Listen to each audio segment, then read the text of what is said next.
Hi everyone, Helen Blunden here. Hope you're happy, healthy and well. It's time for a new book review today where I share some life lessons out of books that I have been reading. And this is a book that I read recently. It is called Based on a True Story by Delphine de Vigan. Now she's a French author and this book was translated by George Miller.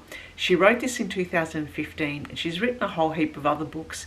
And on this channel I have reviewed a couple of her books. Now, in recent times, I have DNF'd a couple of the books, and so I needed a storyline that would suck me in, that I would get into the flow of the story and just kind of forget everyday stuff. And sometimes you need a book like that. And so when I saw her name and I saw this book in the library, I picked it out because I knew that storyline would suck me straight in. It is what I really needed. Now, if you are someone who likes psychological thrillers, crime thrillers, that you'll probably like this book, but also I have to warn you that I'm going to say some spoilers. If you're worried about translated text because you think sometimes the flow isn't right, sometimes there is something disjointed about translated text, well, don't worry. I found this very easy to read despite it having a lot of short sentences, a lot of active verbs, and sometimes the sentence structure seemed quite abrupt. I think it would have been quite deliberate simply because of the topic matter and how the book made you feel because of the subject.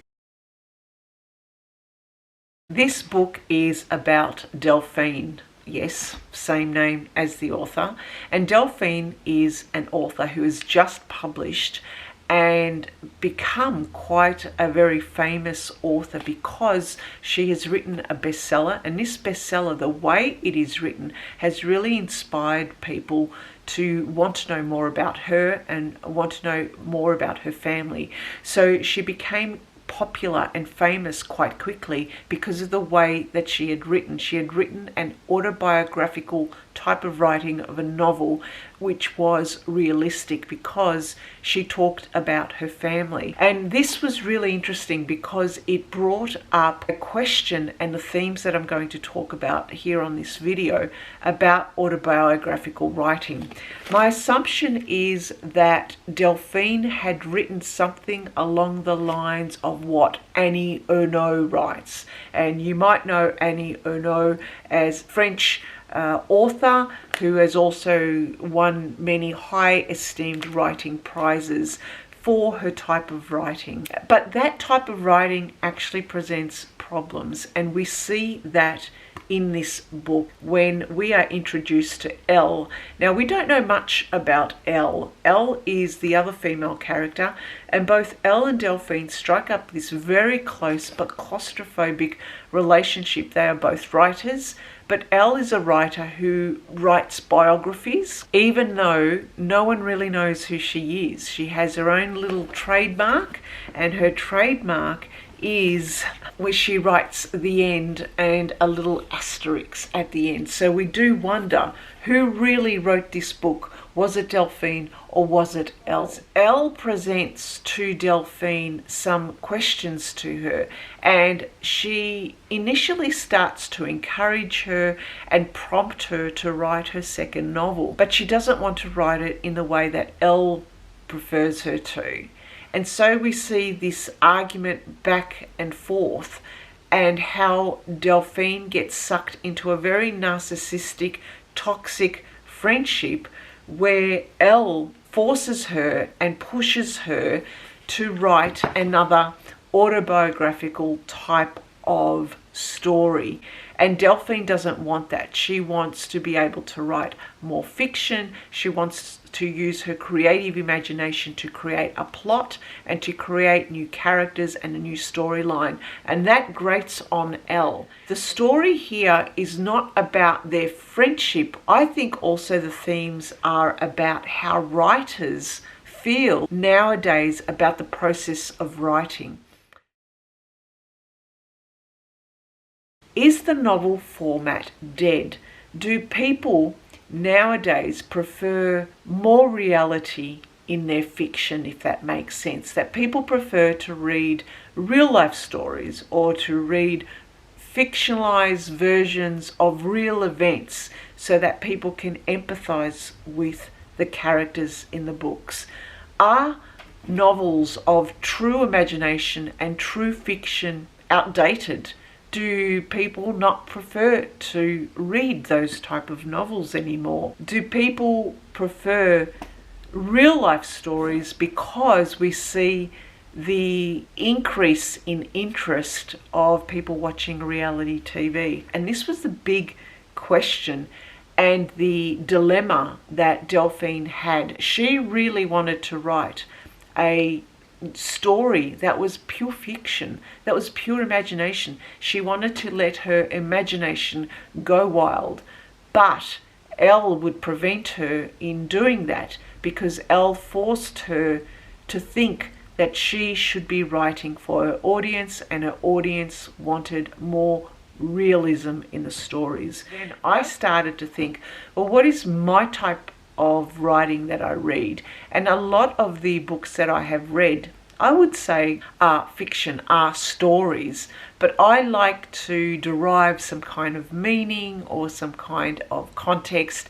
out of everything that I read, and to get lessons out of everything that I read so that I can apply it in my own life. I can think about how these lessons apply in my own life, and I can also empathize with different people in different situations because they present a different way of thinking. I don't always read biographies, so that's not realistic, but at the same time I do like a writer who writes creatively and who writes and comes up with plot lines and stories that are intriguing but have an element of humanity about them, have an element of learning too. The second one was autobiographical writing versus fiction, appeasing the reader for a tell-all reality-based novel as compared to writing a novel for imagination. And this links to what I have been talking about, because in recent times,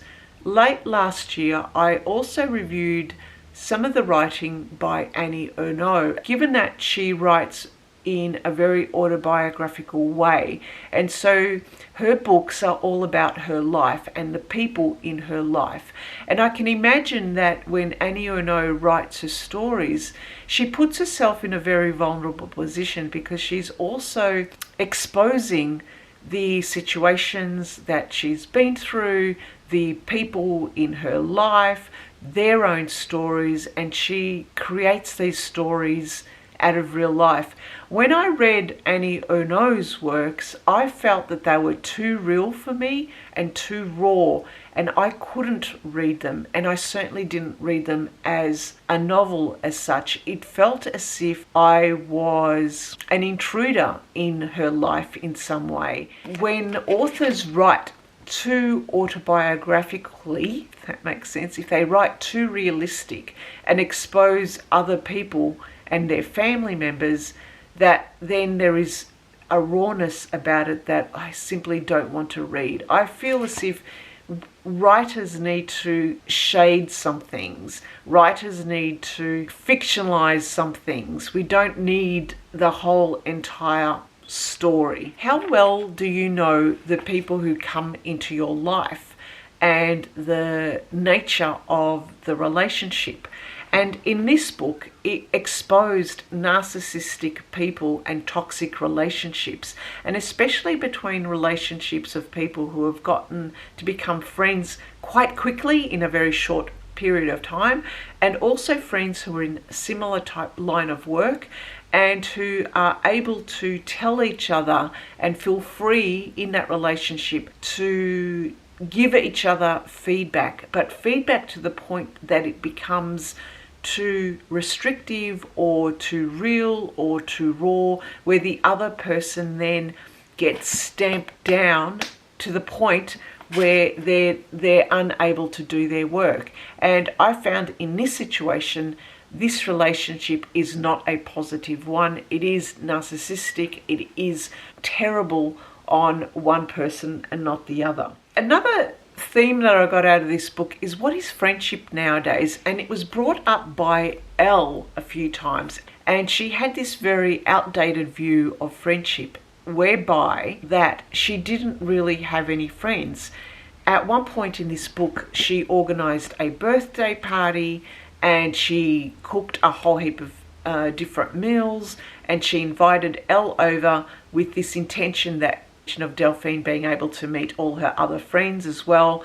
But it all seemed to be a tactic. In the end, no one came, and she had this birthday event for her so-called friends every year, a birthday event that no one would come to. You started to realize that not only does she not have friends, but she has this very outdated view of friendship, where she believes friends have to be in each other's pockets. Friends have to be very close to each other. Friends have to tell each other their secrets. Friends have to tell each other and give each other feedback, even though this feedback may hurt them and may scar them. This concept of friendship and being able to latch onto someone else and know the ins and outs of her entire family, but it is all one way.